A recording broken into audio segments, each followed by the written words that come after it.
Fire signs, tignan po natin kung ano ang mensahe para sa iyo ngayong araw.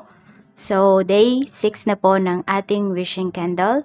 So, tignan po natin kung ano ang mensahe para sa iyo. At kung hindi pa po kayo nakasubscribe dito sa ating channel, please subscribe na po kayo.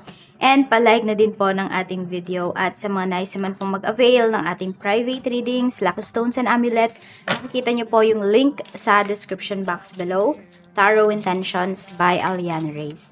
So we have the house. Meron tayo ditong tradition, stability, and safety. So pwedeng meron kayong pinapagawa inside your house or pwede rin bubong. Ayan po, meron dito naghahanda na talaga kayo sa, or hindi naghahanda kung hindi, pwedeng may nasira sa part ng bahay po ninyo at yun yung pinapaayos ninyo ngayon or inaayos ninyo. Some of you, pwedeng nagdi-DIY kasi marunong naman po kayo or may alam kayo. And meron naman dito, pwede po na nagpapagawa kayo. So, pwedeng meron kayong inaayos sa inyong paligid, sa inyong tahanan, sa inyong bahay ngayong araw na ito. So, meron din ako nakikita, nagpuputol ng puno. So, pwedeng yung puno na yon medyo delikado na siya. So, pwedeng hindi na stable yung kanyang kapit sa lupa. Kaya po, yan, pwedeng mapagdesisyonan po ninyo ng inyong family na ipaputol na siya. Yan.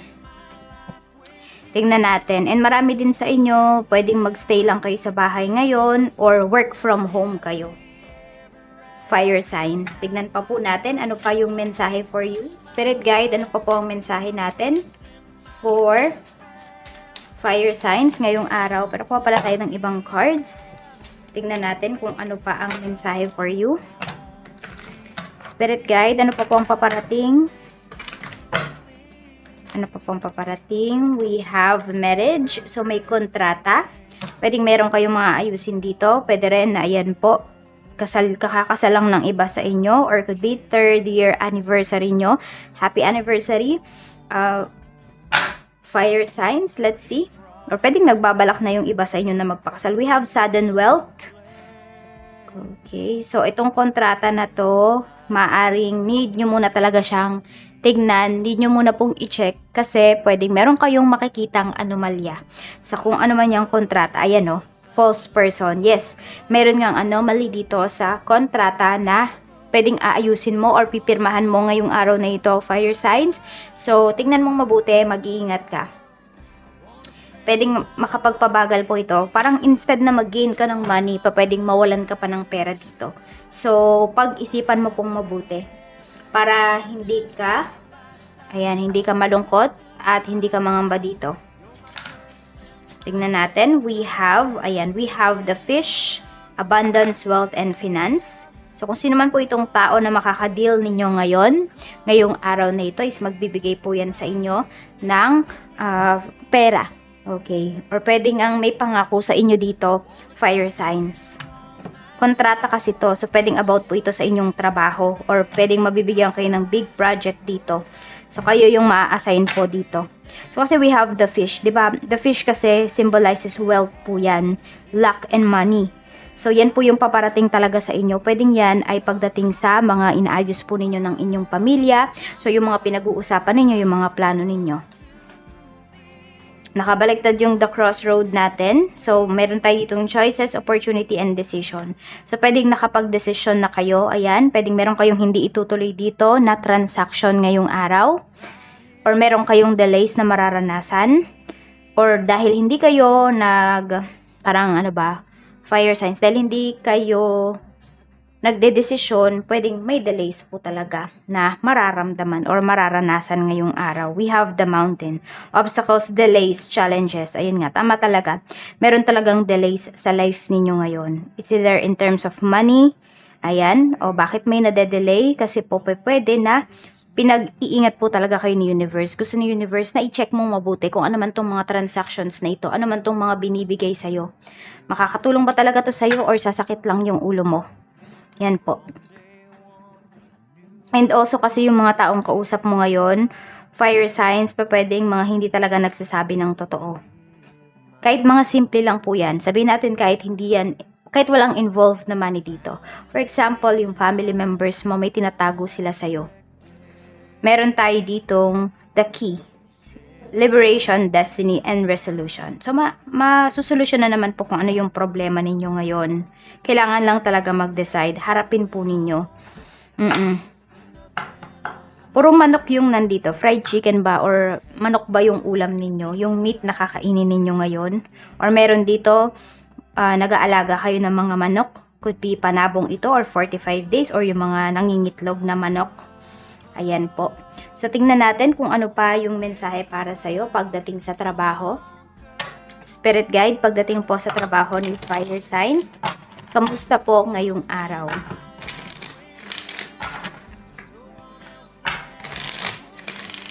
Tingnan natin kung ano yung mensahe para sa'yo. So, merong hindi mapakali ngayong araw na ito. Tingnan po natin, Spirit Guide. Okay, pagdating sa trabaho, we have Page of Swords. Okay, so you are searching for stability. Pwedeng hindi ka satisfied sa trabaho mo. Or pwedeng sabihin natin, hindi ka satisfied, hindi ka masaya. Tingnan natin.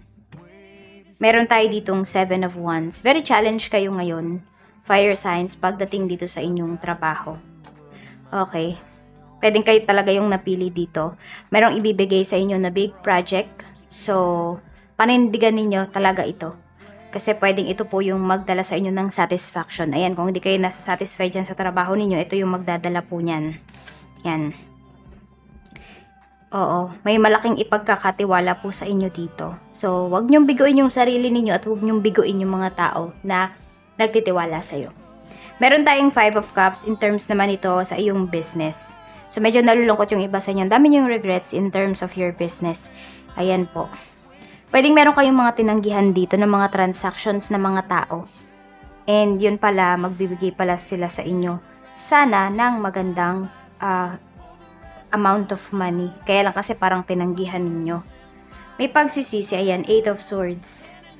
Okay. Meron naman dito kasi this is about money. So, pwedeng sumasakit naman yung ulo ninyo dito sa mga taong pinagbigyan po ninyo dito sa business ninyo. Kasi, yung parang, kung ano lang yung mabe-benefit talaga nila, syempre, yun yung tinitignan nila, hindi ba? Kaya lang kasi halos, parang malugi na kayo dito. Dito, oh.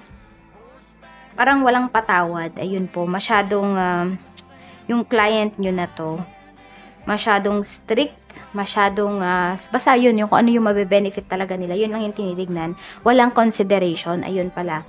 Fire signs, yung client nyo na to, pagdating sa negosyo. So, next time, kasi pwedeng na-feel mo na noon na parang hindi magiging okay tong client na to. So, sundin nyo po yung intuition ninyo dito. Yan, para next time, hindi na to maulit. Kasi, ayun, sakit lang talaga ng ulo mo ito. Parang hindi ka na nga kumita, masakit pa yung ulo mo. We have 4 of Swords in terms naman po sa money. Ayan, pagdating naman dito sa inyong kaperahan, meron tayo ditong Ace of Coins. Yan. So, tignan nyo kung ilalaan nyo ba talaga dito yung money ninyo. Kasi pwedeng maganda naman yung flow ng money. And, some of you naman kasi, medyo relax naman kayo dito. Nahahati kayo. Yun yung nakikita ko. 50-50 yung mga decisions ninyo dito. So, nasa sa inyo po ito kung susugal kayo. Fire signs. Kayo yung nakakaalam kung ano po yung pinapasok ninyo. And kayo lang din yung may kakayahan na umalis dyan kung nakikita ninyo na hindi yan makakatulong po sa inyo. Meron kasi tayong big amount of money dito. So, pwedeng yan po ay paparating sa inyo or yan yung mga pinapangako sa inyo. Yan yung pinag-iisipan mo. Money. So, pwedeng yan yung mga isa sa mga pinoproblema mo. Water signs ngayon. Paano kumita ng malaki? Saan yan makikita? Paano yan kikitain? Tignan natin. Meron tayo ditong The Chariot. Pagdating naman sa love life. So, this is a successful relationship. 6 of Swords. So, mukhang may pag-travel talaga. Okay, meron akong nakikita na meron kayong mga situation or mga past events sa life ninyo or sa relationship ninyo na kinakalimutan nyo na po. Nagmo-move forward talaga kayo dito. Pero may mga times kasi na hindi maiwasan na hindi siya pag-usapan. Pero nakikita ko naman dito na matatagpo yung relationship ninyo. So, kung ano lang talaga siguro yung nangyayari ngayon, doon na lang po kayo mag-focus para mas tumagal pa at mas maging matatag pa yung inyong relationship. Pero kung nakikita nyo naman na baka nakaka-apekto pa rin yun sa inyo, ay baka dapat talagang pag-usapan. Tignan po natin ano ang love message para sa'yo. Meron tayo dito, mask. Okay. Sabi dito, not showing true feelings, hide, personified, pretend, delude, gaslighting. So, ito, may nagpapanggap. Ayan. So, tingnan nyo din, okay? Maging open kayo sa isa't isa. Baka may nahihiya po dito na magsabi talaga ng totoong nararamdaman.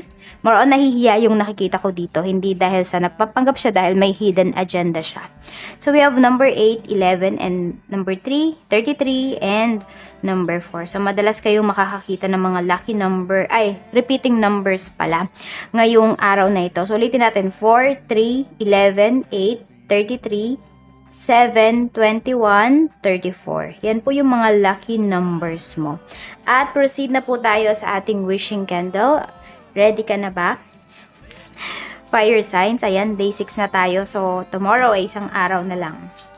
Ayan, napuno na natin yung 7 day natin of wishing candle. Wait lang.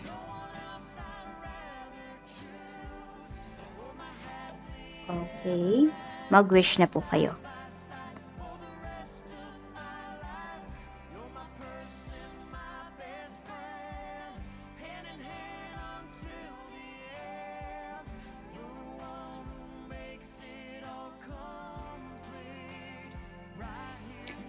Seal na natin ang wishes mo. Mag-iingat kayo always and more blessings to come. Bye-bye!